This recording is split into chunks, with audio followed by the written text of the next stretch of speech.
தயவு பாகம் 17 ஞான சரியை மரணமில்லா பெருவாழ்வு. பாடல் எண் 25. அருட்பெருஞ்சோதி அருட்பெருஞ்சோதி தனிப்பெரும் கருணை அருட்பெருஞ்சோதி. திருச்சிற்றம்பலம். இறந்தவரை எடுத்திடும்போது அரற்றுகின்றீர் உலகீர் இரவாத பெருவரும் நீர் ஏனடைய மாட்டீர். இறந்தவரை எடுத்திடும்போது அரற்றுகின்றீர் உலகீர் இரவாத பெருவரம் நீர் ஏனடைய மாட்டீர்.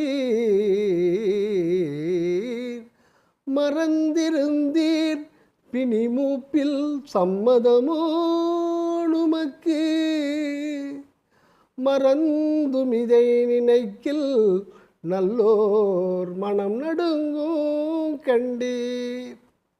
மறந்திருந்தீர் பிணிமூப்பில் சம்மதமோ உமக்கு மறந்துமிதை நினைக்கில் நல்லோர் மனம் நடுங்கும் கண்டீர்.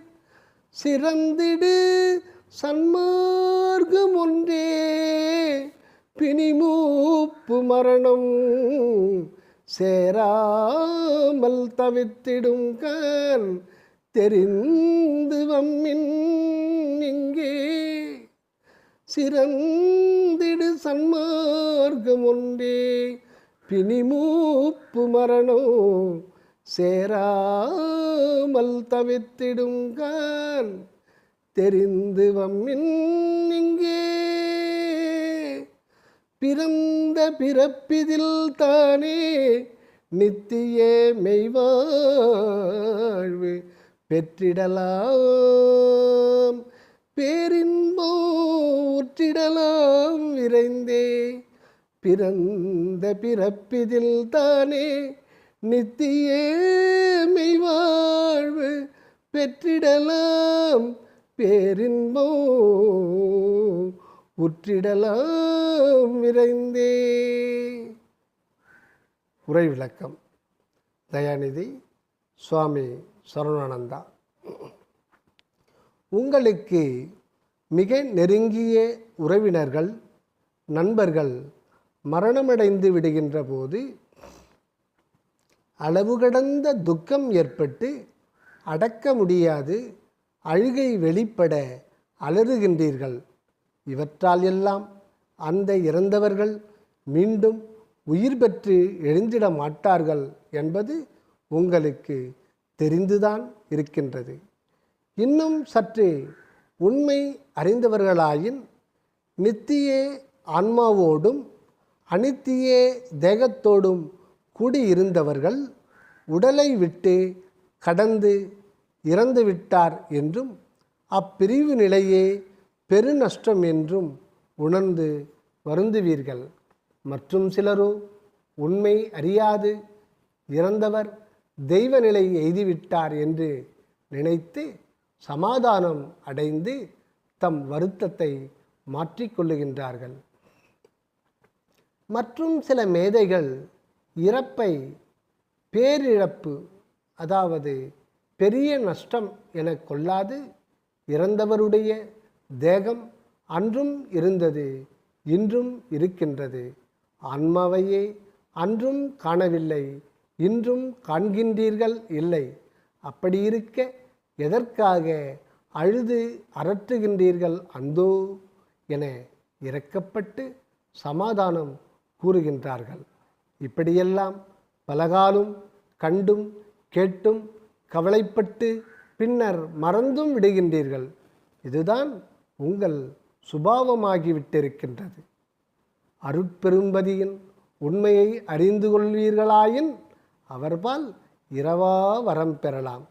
இரவா வரம் பெற்று இன்போடு வாழ வேண்டும் என்பதுவே திருவருள் ஆணையாகவும் இருக்கின்றது.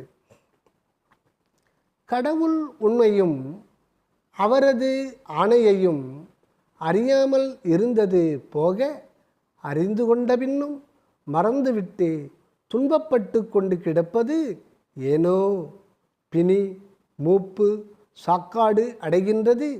இன்னமும் உங்களுக்கு சம்மதம்தானோ? இவற்றை நினைத்தாலும், இவற்றை அடைகின்றவர்களை கண்டாலும், இவற்றை கண்டு வருந்தி அழுது அரற்றுகின்றவர்களை நோக்கினாலும் நல்லோர் நடுங்குகின்றார்கள். இந்நிலை கண்டும் இறப்பு அச்சம் கொள்ளாதவர்களும், இறப்பை இன்முகத்தோடு ஏற்கின்றவர்களும், யாதொரு கலக்கமும் இல்லாது சாந்தத்தோடு மரணம் அடைகின்றவர்களும் உண்டெனில் அவர்கள் ஆனந்த நடனம் புரிகின்ற அருட்பெரும்பதியின் ஆணையை அறியாதவர்களே ஆவார்கள். சிறந்த சன்மார்க்கம் சுத்த சன்மார்க்கம் அனகநெறி என்னும் அருட்பெருநெறியே ஆகும். இவ்வொரு நெறியே பிணி, மூப்பு, மரணத்தை ஒழித்து உட்சாராமல் தடுத்து விடுவதாம். எந்த நிலையில் இருப்பவர்களும், அதாவது பிணி மூப்பு அடைந்து இருக்கின்றவர்களும் கூட இச்சன்மார்க்கத்திற்கு வந்து சேர்ந்து திருவருளை பெறுவார்கள் ஆயின் அப்போது முதல் அவர்களுடைய பிணி மூப்பும் மாற்றிடப் பெற்று சுகானந்த தேக வாழ்வு நல்கப்படுவார்கள். இது முக்கியம். மீண்டும் பார்ப்போம். எந்த நிலையில் இருப்பவர்களும், அதாவது பிணி மூப்பு அடைந்து இருக்கின்றவர்களும் கூட இச்சன்மார்க்கத்திற்கு வந்து சேர்ந்து திருவருளை பெறுவார்களாயின் அப்போது முதல் அவர்களுடைய பிணி மூப்பும் மாற்றிடப் பெற்று சுகானந்த தேக வாழ்வு நல்கப்படுவார்கள். இகத்தில் தான தருமங்கள் செய்தால் பரத்தில் மேல் பிறப்பில் நன்மை அடையலாம் என்கின்றார்கள். இப்பொழுதே நல்வழியில் சென்றுவிட்டால் வரும் பிறப்பில் நற்பயன் பெறலாம் என்கின்றார்கள். அவற்றையெல்லாம் பற்றி நினைக்க வேண்டாம். மேலும் எந்த பிறப்பில் காலம் கடந்துவிட்டதே, வயது ஆகிவிட்டதே, பிணி மூப்பு வந்துவிட்டனவே, எப்படி இனிமேல் இப்பிறப்பில் ஈடேறப் போகின்றோம் என்றெல்லாம் கவலைப்பட வேண்டாம். இந்த பிறப்பில் வாழ்ந்து கொண்டிருக்கின்ற எந்த நொடியிலும் கடவுள் அருள் பூரணமாகவே உள்மறைந்து கிடக்கின்றது உண்மையே ஆம். ஆகையால் உயிர் பிரியாதிருக்கும் கடைசி வினாடியில் கூட திருவருள் சேர்க்கை உண்டாகி எல்லாம் மாற்றப்பட முடியும். இது மிக முக்கியம். மீண்டும் கவனிப்போம்.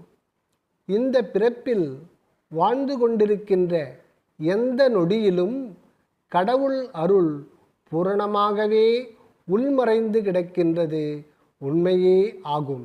ஆகையால் உயிர் பிரியாதிருக்கும் கடைசி வினாடியில் கூட திருவருள் சேர்க்கை உண்டாகி எல்லாம் மாற்றப்பட முடியும். திரைந்த தோலுடை பிணி உடம்பும் திருவருள் நிறை சுத்த தேகமாக மாறி விளங்க வல்லதாம். ஆகவே இதனை நம்புங்கள். பிறந்த பிறப்பிதில் தானே நித்திய மெய்வாழ்வு பெற்றிடலாம், பேரின்பம் உற்றிடலாம் விரைந்தே எனப்படுகின்றது. சிலர் நினைக்கின்றார்கள், ஒருவனுக்கு இந்த பிறப்பில் அப்படி தெய்வநிலை பேறு கிடைக்கும் விதி இருந்தால் மட்டும் அதனை பெற முடியும் என்றும், அப்படி விதி இல்லாதபோது எந்த விதமான முயற்சி செய்தும் அடைய முடியாது போய் வேறொரு பிறவியில் ஒருவேளை அச்சித்து நிலை எய்திடலாம் என்றும் கருதுகின்றார்கள். அக்கருத்து உண்மையல்ல. அக்கருத்து உண்மையல்ல. நம் அருட்பெருஞ்சோதிபதி எல்லாம் வல்லவர், ஒழிவிலா தனிப்பெருங்கருணை ஆட்சி புரிந்து கொண்டே உள்ளவர். எல்லா ஆன்மாக்களையும் பக்குவம் வருவித்து தன்மயமாக்கி வாழ்விக்க உள்ளவர். அப்படி பக்குவம் உண்டாதல் பொருட்டே ஒவ்வொரு ஆன்மாவுக்கும் விதிமுறை செய்துள்ளார். அவ்விதிமுறை திருவருள் வெளிப்படும் வரை நீங்காது சூழ்ந்து கொண்டே தான் இருக்கும். அத்திருவருள் வெளிப்பட்ட கணத்தில் பதியே அனகமுற்று விளங்கும் வினாடியில் அவ்விதியின் செயல் முடிந்துவிட்டதாம். ஆகவே சுத்த சன்மார்க்கத்தில் அருட்பூரணபதியை எவரும் எக்காலத்தும் திருவருளாலே பெறுவது சாத்தியமே ஆகும்.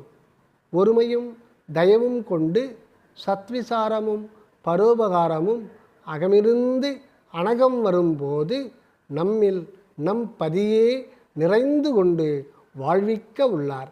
எப்போதும் அருள் வழங்க தயாராக இருக்கின்ற பதி அது பெரும்படி முயற்சி செய்விக்கவும் அகத்துணையாய் இருந்து உதவுகின்றார். விதிமுறையின் இரகசியமே இங்குதான் மறைந்து கிடக்கின்றது. ஆன்மாவுக்கு எல்லாவிதமான சூழ்நிலையும் உதவி அகப்பெரும்பதியை அடைவிக்கவே வந்துள்ளது இந்த விதிமுறை. ஆகையால் அந்த அகநிலை பெறாத வரையில் இந்த விதிமுறை விட்டு ஒழியவே ஒழியாது. எந்த நொடியில் அந்த அகநிலை பேறு கிட்டுகின்றதோ அதே நொடியில் தானே வினைச்சூழல் விதிமுறையெல்லாம் விலகி ஒழிந்து போகின்றனவாம்.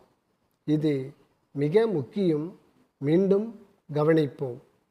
எப்போதும் அருள் வழங்க தயாராக இருக்கின்ற பதி அது பெரும்படி முயற்சி செய்விக்கவும் அகத்துணையாய் இருந்து உதவுகின்றார். விதிமுறையின் இரகசியமே இங்குதான் மறைந்து கிடக்கின்றது. ஆன்மாவுக்கு எல்லாவிதமான சூழ்நிலையும் உதவி அகப்பெரும்பதியை அடைவிக்கவே வந்துள்ளது இவ்விதிமுறை. ஆகையால் அந்த அகநிலை பெறாத வரையில் இந்த விதிமுறை விட்டு ஒழியவே ஒழியாது. எந்த நொடியில் அந்த அகநிலை பேறு கிட்டுகின்றதோ அதே நொடியில் தானே வினைச்சூழல் விதிமுறை எல்லாம் விலகி ஒழிந்து போகின்றதாம். எனவே இந்த பிறப்பில் ஒருவனுக்கு கடவுட்பேறு அடையும் விதி இருக்கின்றதோ இல்லையோ என கருதி கொண்டு வீணில் காலம் கழிக்க வேண்டாம். உண்மை அறியும் அறிவு பெற்று அதனை அறிந்து கொண்டும் உள்ள நல்ல ஒரு தருணம் இதுவாகும். இத்தருணம் வேறு ஒன்றையும் மதித்து மயங்கி கிடக்காது அருள் விசாரம் செய்து அக அம்பலத்தை அடைந்து அனகானந்த வாழ்வில் ஓங்குவீர்களாக. தயவு. அடுத்து பாடல் எண் 26. திருச்சிற்றம்பலம். உற்ற மொழி உரைக்கின்றேன், உற்ற மொழி உரைக்கின்றேன், ஒருமையினால் உமக்கே உறவனன்றி பகைவனென உண்ணாதீர் உலகீர்.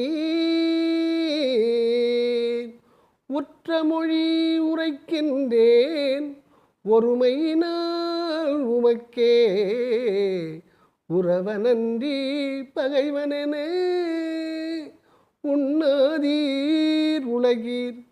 கற்றவரும் கல்லாரும் அழிந்திடக் காண்கின்றீர், கற்றவரும் கல்லாரும் அழிந்திடக் காண்கின்றீர். கரணமெல்லாம் கலங்க வரும் மரணமோ சம்மதமோ, கரணமெல்லாம் கலங்க வரும் மரணமோ சம்மதமோ. சற்றுமிதை சம்மதியாது என் மனம்தான் உமது தன்மனம்தான் கண்மனமோ வன்மனமோ அறியேன். சற்றுமிதை சம்மதியாது என் மனம்தான் உமது தன்மனம்தான் கண்மனமோ வன்மனமோ அறியேன். இற்றிதனை தடுத்திடலாம் என்னோடு சேர்ந்திடுமின்.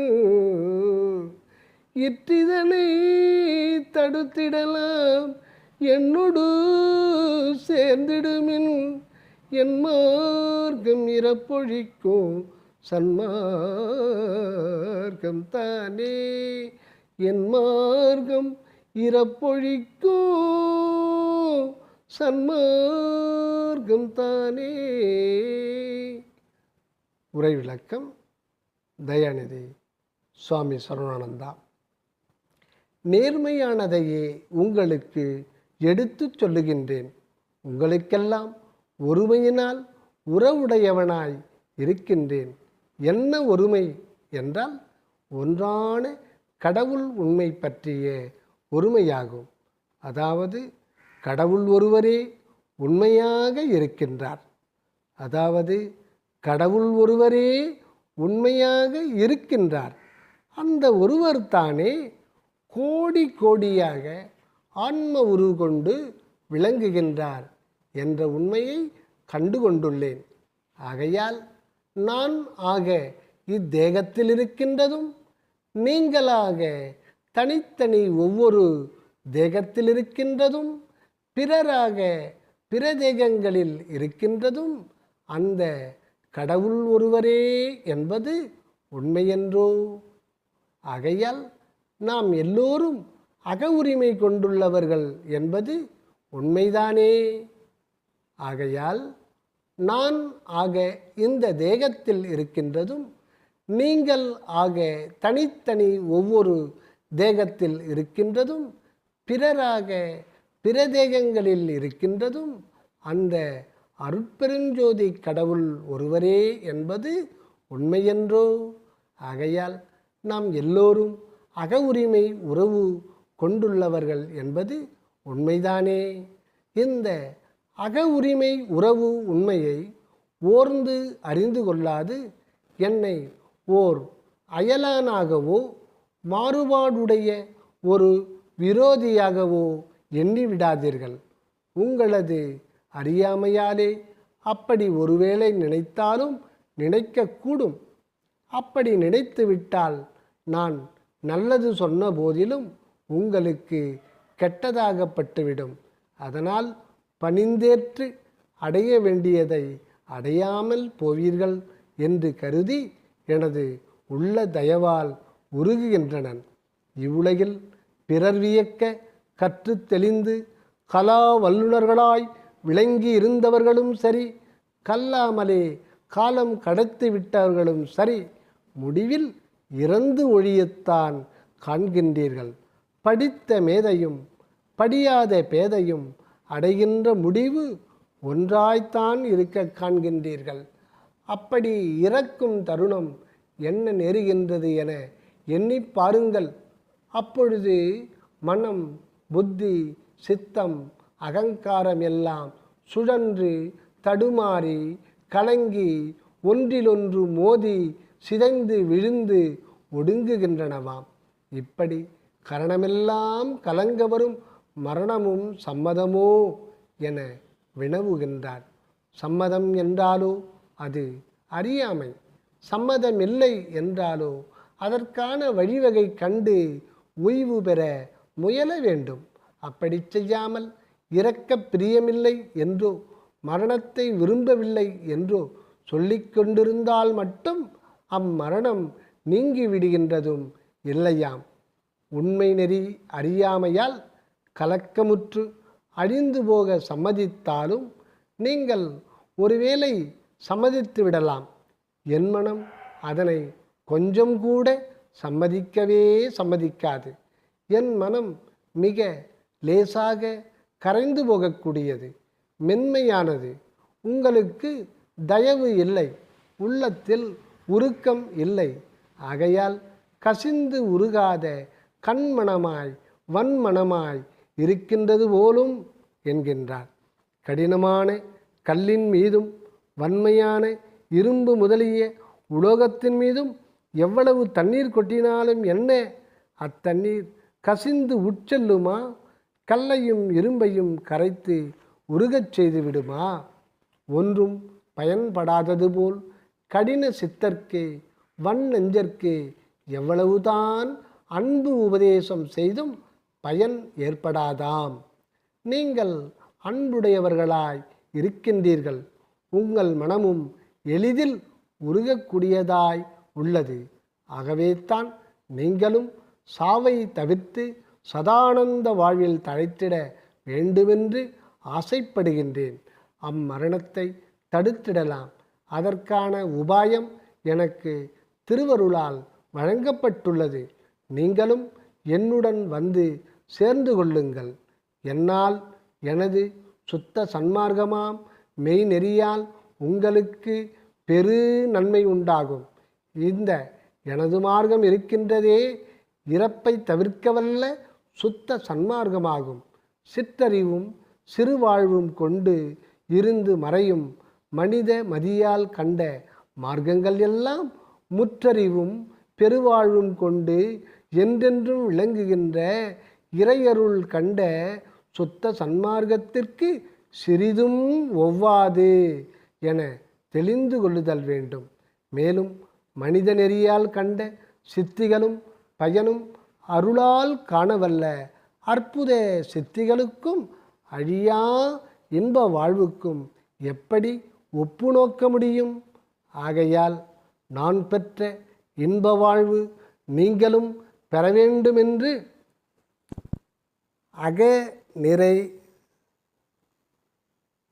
விழைவோடு பலகாலும் அழைக்கின்றேன். வாருங்கள், வந்து என்னுடன் வாழுங்கள். தயவு. அருட்பெருஞ்சோதி அருட்பெருஞ்சோதி தனிப்பெரும் கருணை அருட்பெருஞ்சோதி. சத்தகம் இருந்து வெளிப்படுகின்ற ஒன்றோடு இருந்து கொண்டு வாழ பழகுக.